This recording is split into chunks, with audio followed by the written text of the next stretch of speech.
ఇక స్థానికులకు 195% ఉద్యోగాలు దక్కాలనే కేసీఆర్ జోనల్ వ్యవస్థను తీసుకొచ్చారన్నారు బీఆర్ఎస్ నేత దేవి ప్రసాద్. జిల్లాల పునర్వ్యవస్థీకరణ చేస్తే ప్రెసిడెన్షియల్ ఆర్డర్ కావాలి. అది రావాలంటే మరో 3 ఏళ్లు పడుతుంది.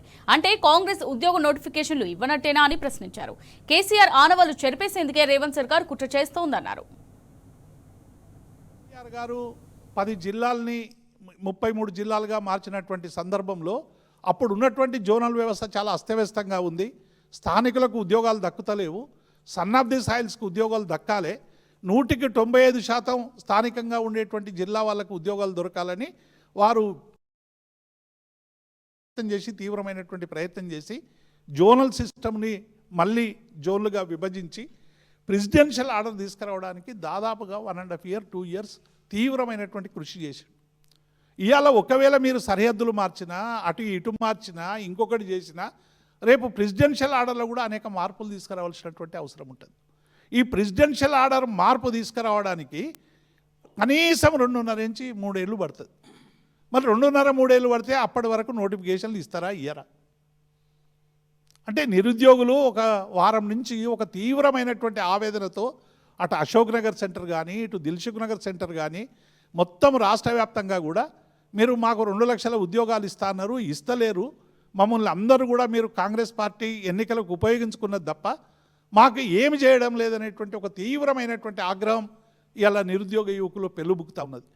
మీరు కేసీఆర్ ఆనవాళ్ళు తీసేయడానికి జిల్లాలు మారుస్తాం, కేసీఆర్ ఆనవాళ్ళు తీయడానికి కేసీఆర్ కిట్ తీసేస్తాం, కేసీఆర్ ఆనవాళ్ళు తీసేయడానికి రైతు బంధు సంబంధించినటువంటి పేరు తీసి ఇంకొక పేరు పెడతాం, ధరణికి ఇంకొక పేరు పెడతాం, ఇట్లా ప్రజాభవన్కి ఇంకొక పేరు పెడతాం, అనేక పేర్లు.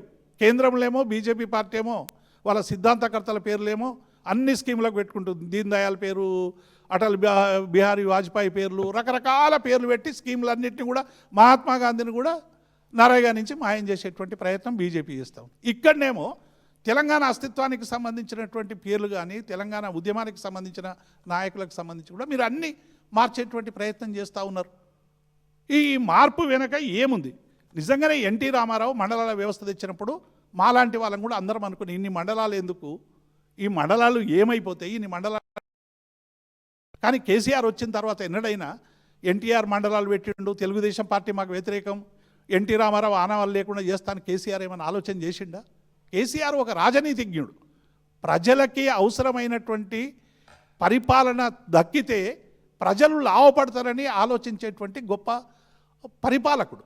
అందుకే ఎన్టీఆర్ పెట్టిన మేమేం వ్యతిరేకించలేదు. అవసరమైతే ఇంకా 2 మండలాలు ఎక్కువ చేసినాం, అవసరమైతే ఇంకొక డివిజన్ ఎక్కువ చేసుకున్నాం, అవసరమైతే ఇంకొకటి చేసినాం. కానీ ఎన్టీఆర్ చేసిండు కాబట్టి ఒక కమిషన్ వేసి మొత్తం ఇవి చేసి మండలాల వ్యవస్థనంతా పునర్వ్యవస్థీకరిస్తామని మేమేమైనా మాట్లాడినామా? ఇవాళ కేసీఆర్ పెట్టిన జిల్లాల మీద, కేసీఆర్ గారు ఏర్పాటు చేసినటువంటి మండలాల మీద, రెవెన్యూ డివిజన్ల మీద ఇంత కడుపుమంట ఎందుకు అనేది ఇవాళ రేవంత్ రెడ్డి మేము అడుగుతున్నాం.